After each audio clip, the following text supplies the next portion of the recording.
வணக்கம் தமிழ் உறவுகளே.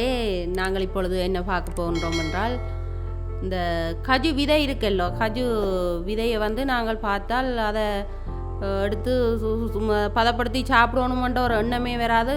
ஒன்று ரெண்டு கண்டாலும் அதை நாங்கள் சும்மா தூக்கி எறிஞ்சு போட்டு போயிடுவோம். ஆனால் இதை நாங்கள் என்ன செய்யணுமெண்டா, ஒன்று ரெண்டு சேர்த்து வச்சுட்டு அதை நாங்கள் எப்படி வீட்டில் இலகுவான முறையில், மிக சுலபமான முறையில் அதை எப்படி பதப்படுத்தி வறுத்தெடுத்து உடைச்சு எப்படி சாப்பிடுவது என்பதை பார்க்கலாம் பாருங்கள்.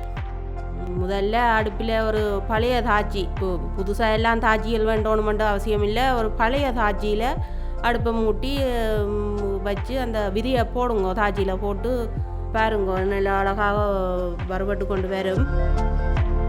இது வறுபடுற பதத்துக்கு வருது. இப்போ அந்த கஜு விதையில் இருக்கிற பால் தன்மை புகையாக வெளியாகுது பாருங்கள். அந்த பால் உருகி கீழே எண்ணெயாக இருக்கும், அந்த தாச்சியில் எண்ணெயாக இருக்கும். மற்றது ஃப்ரெண்ட்ஸ், இந்த எண்ணெய் இருக்குல்லோ, எண்ணெயை இந்த குதிக்கால் வலி நோவு இருக்குமல்லோ, அந்த நோவுக்கு இந்த எண்ணெயை பூசுவார்களாம் எல்லாரும். இங்கே சொல்லுகின்றார்கள், அந்த நோவு எடுபடுமாம் இந்த எண்ணெயை பூசினா, குதிக்கால் நோவு எடுபடுமென்று சொல்கிறார்கள்.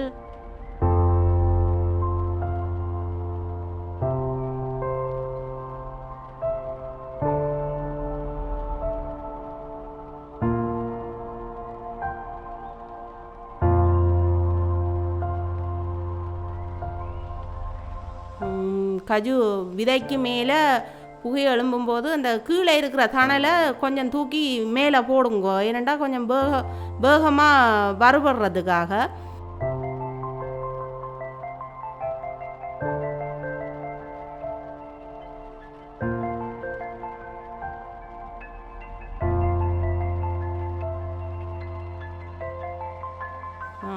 இப்போ வறுபட்டு வந்துட்டுது, அரைப்பதத்துக்கு வந்துட்டுது.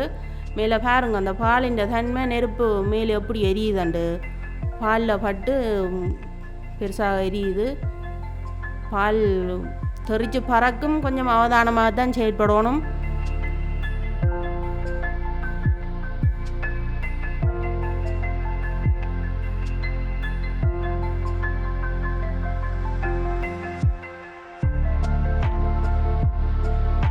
இதில் மண்ணில் போட்டு சூடு இறங்கிட்டுது. இதை தனியாக எடுத்து ஒரு நல்ல சீமெந்து நிலத்தில் போடுவோம். துப்புரவாக செய்யணும். அதை சீமெந்து நிலத்தில் போட்டுட்டு, அந்த வீட்டில் என்ன இருக்குதோ உடைக்கிறதுக்கு ஒரு இரும்பு இல்லை அம்மிக்குழவி ஏதாவது ஒரு நல்ல ஒரு கல் உண்டு, அதுகளால் வடிவாக உடைச்சு அந்த பருப்பை கஜு விதைன்ற பருப்பு, அது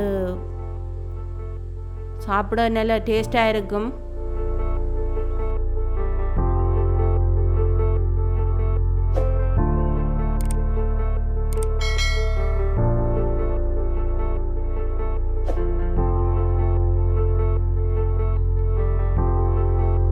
நல்ல அழகாக அந்த கோதுகளை நீக்கி, வெளியில் இருக்கிற கருப்பு கோது நீக்கி, மேலால் இருக்கிற தோல், அந்த தோலும் வடிவாக மொறுமொறுப்பாக உடையும். அது கையால் தட்டவே உடைஞ்சி விழும் கீழே. வடிவாக எடுத்து ஒரு நல்ல பாத்திரம் ஒன்றில் போட்டுட்டு,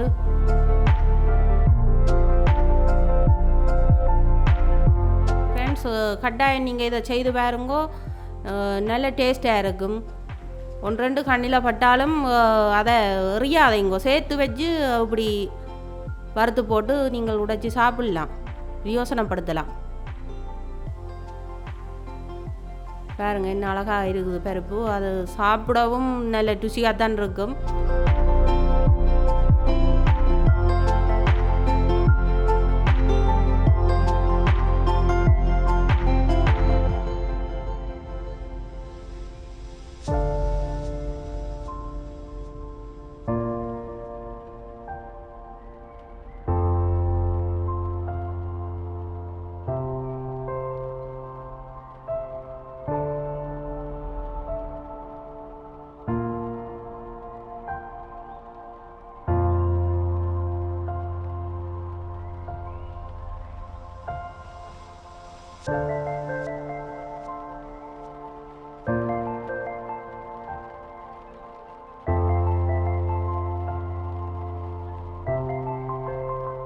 நல்லது ஃப்ரெண்ட்ஸ், இது போன்ற நல்ல ஒரு பதிவுகளை நீங்கள் பார்க்கணுமென்றால் எங்கள்ட தமிழ் சேனலை சப்ஸ்கிரைப் செய்யுங்கோ.